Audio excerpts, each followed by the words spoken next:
अष्टलक्ष्मी मम ग्रहे धनं पुरय पुरय नमः।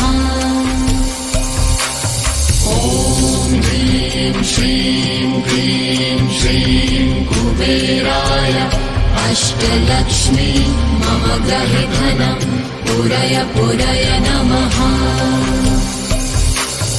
ॐ ह्रीं श्रीं क्लीं श्रीं कुबेराय अष्टलक्ष्मी मम ग्रहे धनं पुरय पुरय नमः। ॐ ह्रीं श्रीं क्लीं श्रीं कुबेराय अष्टलक्ष्मी मम ग्रहे धनं पुरय पुरय नमः।